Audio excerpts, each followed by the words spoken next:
Be strong. What does it mean to be strong? When the heart aches and there is no hope in sight. When holding back tears no longer helps. When the road is rough and it weighs you down. How do we stay strong? Stay strong in community, because there is a better life in leading others.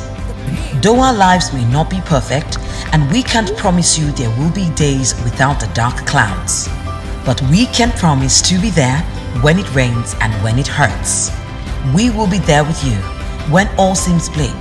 We will guide you to wholeness. We are living your dreams.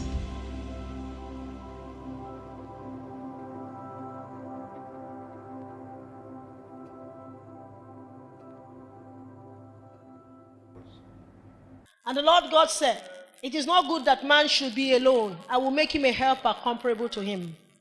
Most times when you look at this, we think God is talking about marriage. It's much more than marriage. We're saying that no human being is supposed to be alone. Man is created for connection. Man is created for relationship. So if you look at God, God put himself in relationship. There's a relationship going on between the Father, the Son, and the Holy Spirit. That quality of relationship is the relationship he wants to share with you.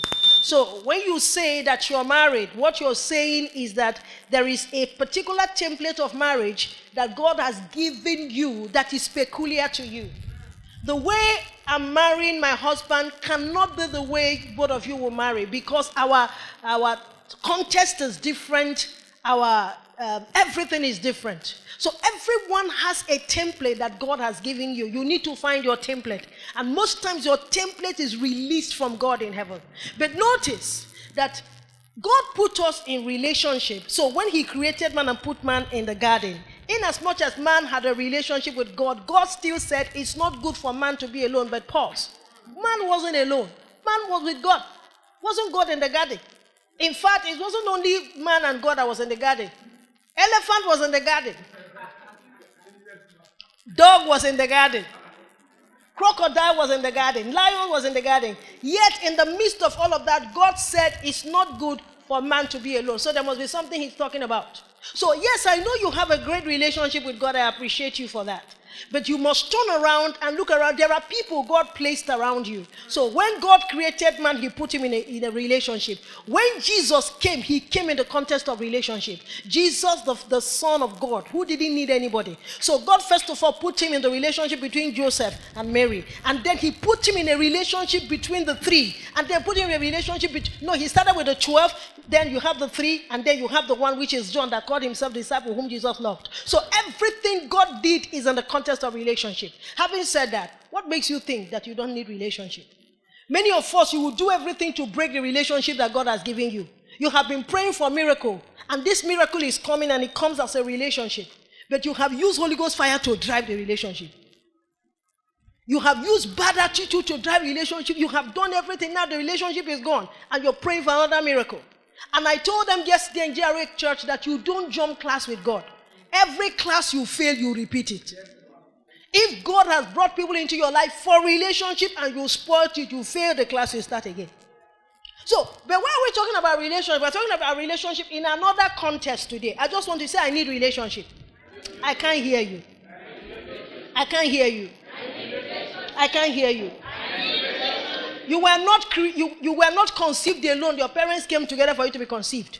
When you were born, you were not born alone. As you were going to be born, either you were born, there were doctors and nurses there to receive your birth, or you were born at a traditional birth attendant. There were mothers there to take your birth, midwives there to take your birth.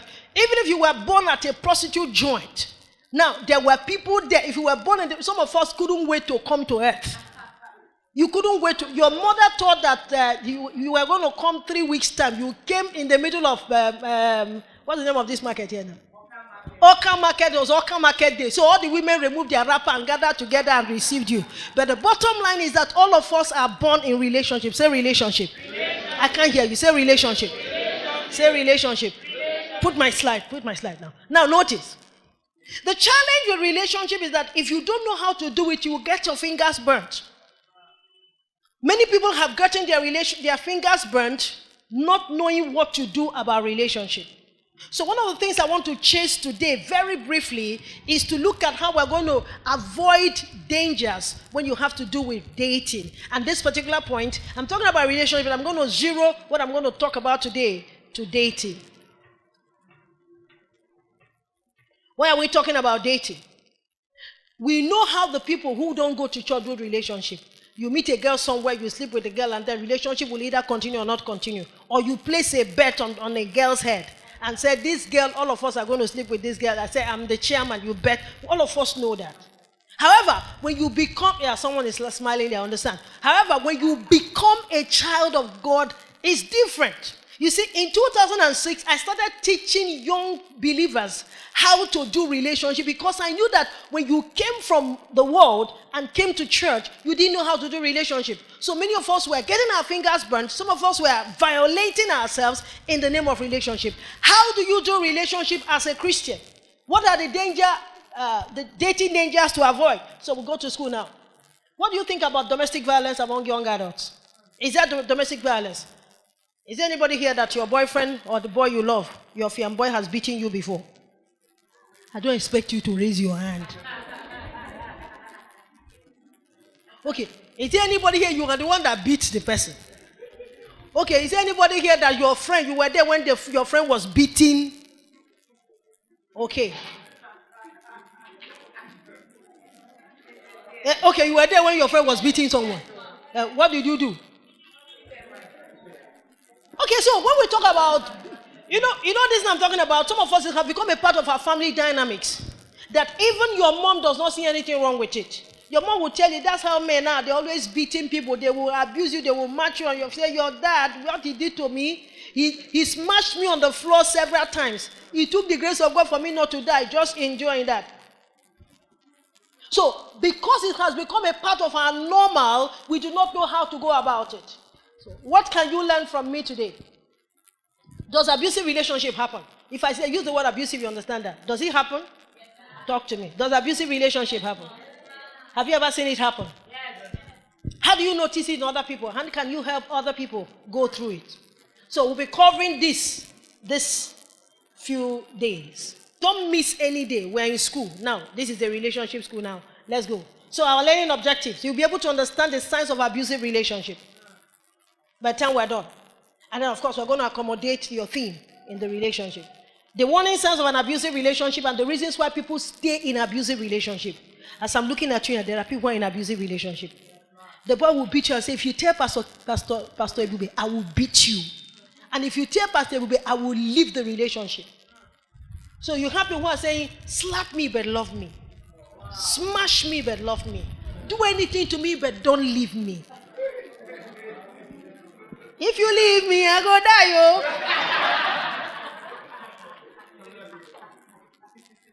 So you understand that now we have date rape. The person invited you for had a date and the date turned to a rape. It has happened to you. And you have not been able to talk about it with anybody. Don't worry, we'll talk about it this weekend. So we're also going to talk about the 3 elements of a healthy relationship. Let's roll. I want to pause and ask you. Now, this is not to condemn you. This is to say to you that I'm talking about it so that you know that people know that it is happening. So you don't have to die there. You need to talk about it. You can't be in a relationship that is abusive, that is unhealthy. You can't be in a relationship where you have been raped severally and the boy says, I'm sorry. I didn't mean this.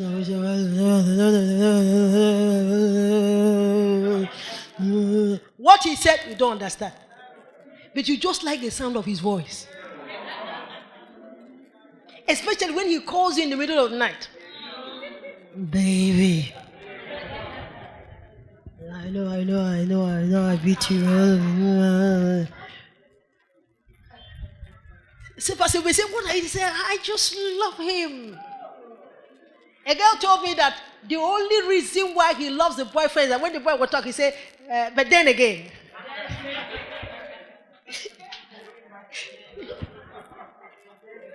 But then again, so what does abusive relationship like? It doesn't always show up in bruises and physical signs of violence. So sometimes in an abusive relationship, there's no person is not beating you physically, but you're saying an abusive relationship.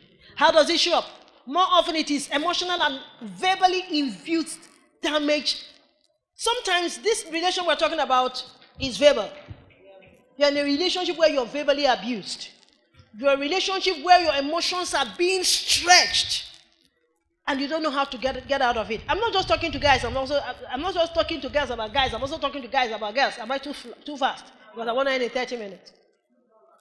We need to know how to go about. This is what is happening. So you see, there's a culture that is moving on, and we're supporting that culture without knowing. So I'm going to be showing you some things. Look at these statistics. This abuse starts in teens age, and it continues. Sometimes people take it into marriage. It says 1 in 3 girls fear for their safety in a dating relationship.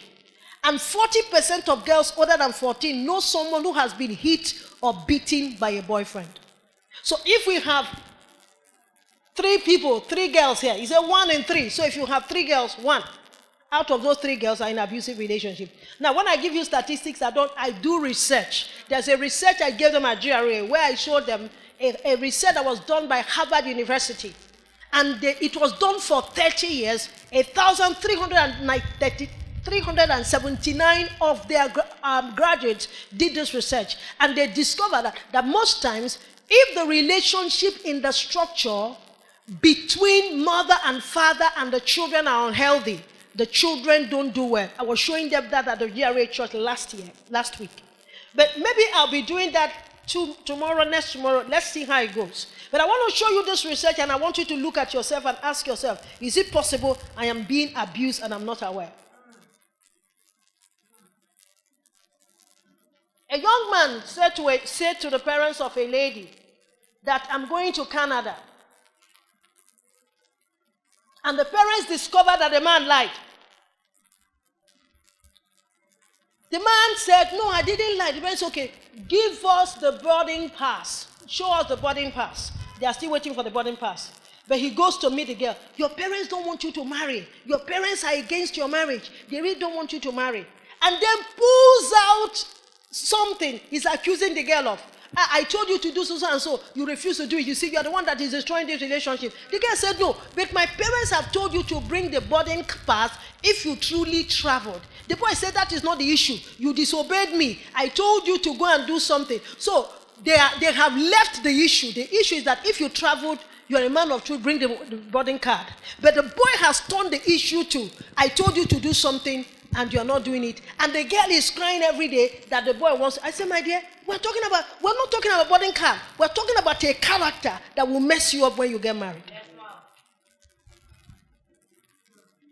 let's go. So let's find out if anybody is being abused here. Are you ready? We are living your dreams.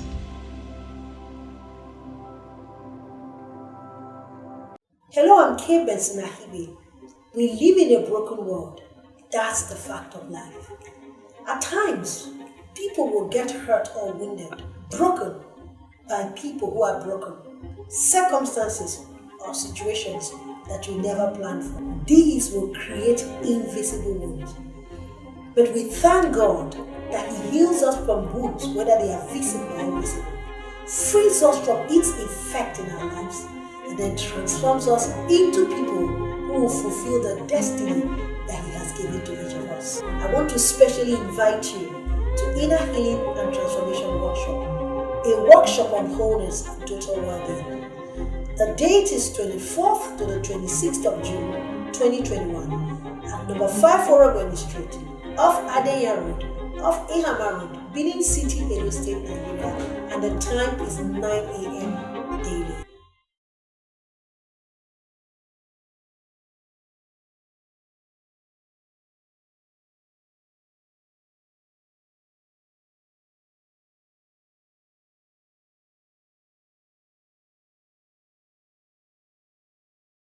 We are living your dreams. The first one is verbal. This is a sign that you are abused. The person will say things that will hurt you so much. I want us to read that. You call you names, embarrass you in public, make degrading comments that humiliate you for years. The person has said it and said it and said it. Now you are believing that's who you are. You know, I'm a relationship therapist. One of the things I do. Many years ago, a woman came to me and said that he wanted a prophecy came that the daughter must marry before 31st of December. And she was telling me this on the 24th. Pastor, are you aware? She said that the prophet said that if the daughter does not marry by the 31st, the daughter will never marry again. And I looked at her. She's a principal of a school. And I said, do you believe this nonsense? He said, Pastor, true, I believe it all. He said, I have 2 daughters. None of them have married. And the pastor said that there is something in our family that anybody that wants to marry, they will destroy it. So this one now, I said, have you found a man? He said, I have found. I said, where is the man? He showed me someone. He said, Pastor, okay, I know you love me so much. Please let my daughter marry. I said, you see this man? I said, he will kill you. You kill your daughter. Nothing will happen. He said, I reject it in Jesus. He said, it's not a curse. I'm telling you what will happen. He said, God forbid, it won't happen to me. It won't happen to my children. It won't happen to my children. I reject it in Jesus' name. I say, amen. I said, but I won't wed you. He said, you won't wed. I said, no, I won't wed you. He said, well, I said, because I know that the prophet lied. And I know. He said, where did you even get this boy? He said, it's the prophet that gave us so that we'll quickly marry. There was nothing they didn't call me. There was no. I'm not afraid of controversy. I'm not afraid of you calling me any name. It doesn't bother me. I said, what has happened? He said, the worst has happened. He said, for 4 months, we felt that we have married a Jesus. So the boy said, can we just relocate to Abuja? So he agreed. He said, God has put Pastor K to shame. Okay. As they got to Abuja, the boy said, well, I won't just let you know, say, I'll be called Tisto. I won't just let you know, say, I'll be Malian. You know, Malian behavior, no manners, no morals. So the boy will carry girls into the house. And if the girl talks, he will beat her the way vulcanizers will beat tire.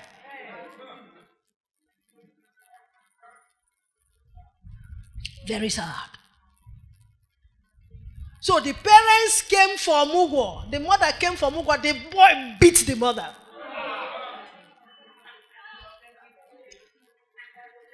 He would take the girl and set her on the wall and start using her to practice Mike Tyson skills. The girl carried the child over to Lemu Fiam.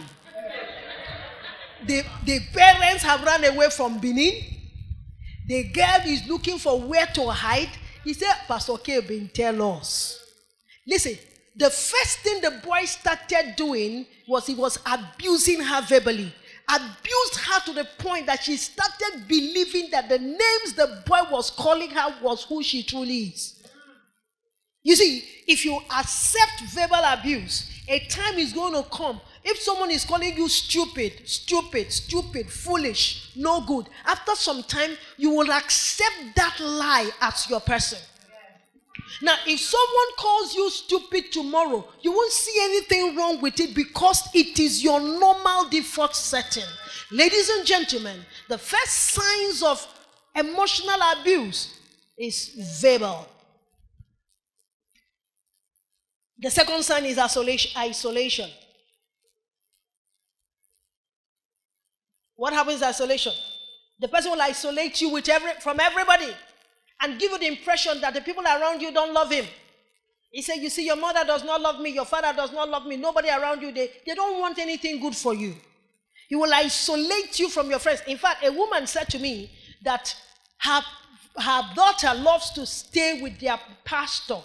So she felt it was a pastor-daughter relationship. But she also noticed that her daughter did not want to do things with her age mates who were teenagers. That when teenagers are doing something, she will call the daughter. The daughter will say, no, I want to babysit for my pastor. He said there was nothing wrong with it. She felt that the daughter was being mentored. It took her years to discover that this very old pastor has been defiling the daughter. But there was an isolation there. I'm talking to mothers here who have young children. When your daughter is being isolated, when you find out that your little girl is now staying by herself, you need to do something about it. Many years ago, a woman ran to my office and said her 7-year-old daughter has been defiled by the 87-year-old landlord. And I asked her very simple questions. Did you notice any changes in the girl's behavior? She didn't notice. Sometimes mothers can be careless. I'm not just talking to mothers, I'm now talking to all of us. Because it takes a whole village to raise a child. Isolation is a sign of emotional abuse. If you find out that you're being isolated, you find out you are even isolating yourself, you need to watch it. Something is going on there that is not good for you. This person will make sure you don't make independent decisions. The person will want to crowd your decision, isolate you from your friends, humiliate you in public, and then deceive you. What you're saying is different from who he truly is. And once you accept a lie, you become a liar. Let me deviate a little bit. Let's talk about Adam and Eve. I like to talk about Adam and Eve whenever I'm doing relationship program. Why? Adam and Eve have been in that garden, never heard a lie, never believed a lie, never heard a lie, never knew a lie. All they knew was what God said to them. Listen carefully. The very first time they heard a lie and believed a lie, they acted it out. So when you say the original sin is a sin of unbelief that manifested in the eating of fruit. Now, if you're here, I call you a tree, you get angry. It means that somehow in your heart, you believe that you're a tree. If you're here, I call you, listen, if someone calls you something and that thing doesn't offend you, it means you believe that that's not who I am. Number 2, why do people stay in abusive relationships? That's where we'll end today's own. You see, I won't have time to talk about elements of a healthy relationship and all of that. Why do people stay in abusive relationship? Pause again. Are you in an abusive relationship? It might not be a romantic relationship, but it's abusive. Should we stop here?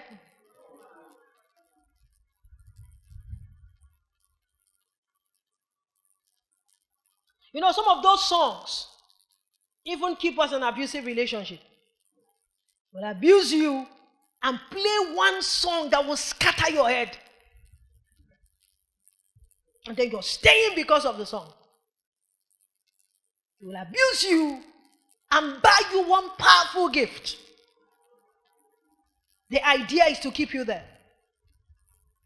The way some of you are laughing in this church, I'm suspecting the way some of you are laughing. Some of you will look at me, look at the ground and smile. If you're abusing someone, stop. Or what goes around comes around. Oh. If you're abusing someone in a relationship, making the person feel loved, meanwhile, you don't really love the person. But you are using power dynamics, not power dynamics. Power dynamics is you want to show how much power you have by how you can control someone. And then you find out that the person is crying, you feel so great that this person is crying because of me. I'm too much. First of all, you're a damaged person. You're completely damaged. You have left the realm of human beings. When human beings hurt other human beings, they feel bad. But if you have come to a point where you're no more in touch with your emotions have turned to a wood, you're no longer a human being, we can call you anything, we are correct. What are the reasons why people, why do you stay in an abusive relationship? I think I should stop here. I like the element of suspense. So when I watch movies with a lot of suspense. Yesterday I was watching a movie last night. I say, no, get suspense. Okay. I like that picture. Afraid to leave. What did that research say? 1 out of 5, that is 20%, are threatened with violence or self-harm. So the person says, this is a report, it's actually a research, that if you break up the relationship, the person is going to do something to you, or the person will harm himself. I was called to manage a relationship where the girl is very abusive, very, very abusive, and the boy wants to leave the relationship, and the girl took blade and cut herself, and she was bleeding. And the boy says, Mama, I won't go. But if I go, she will kill herself. That's abuse. So you find out that So harm is either being done to you or the person is doing harm to himself to make sure you don't go. It's an abusive relationship. And this is why people see abusive relationship and stay there and eventually marry someone who is abusive, and the entire society is going through hell because we couldn't make this decision. And that's why I will always recommend inner healing for people, because I believe that healthy people should marry. I'm not saying that you don't get to a point where something doesn't hurt you, but your response is different from someone who is completely unhealthy. I have taught relationship without inner healing. I've taught relationship with inner healing. They are not the same. Let me ask you a question. I want you to think. Has there been anybody around you or your friends that you know that this person is not good for this person? You know. Now, and you don't even know why the person cannot leave. Now, after this conference, you might turn to a counselor and ask this person, what is really going on? Is there something you need to tell me? Because a lot of times, they will not even have the boldness to speak out on what is happening to them. Do you know how many people are being abused, sexually abused, as I'm sitting down here? Do you know how many girls their father is sleeping with them who are sitting down here, who will not be able to talk about it? Because your family. In fact, a girl called me in the middle of the night and said, I need to say something to you. And then she'll put off the phone and then I'll call back. She put off the phone. I insisted. He said, I can't talk. My mom is here. I said, okay, can I get you? He said, I can't leave the house except my mom returns to where she's. The mom is a nurse. So we insisted and picked her to my office. We discovered that the mom just took her to have an abortion for the father.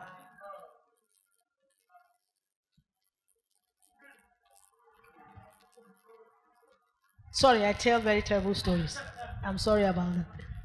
I'm sorry about that. I said, so how many times has this happened? This is the third time that she has had abortion for the dad. And the mom is aware. Yeah. Yes, the mother is aware. She's 21.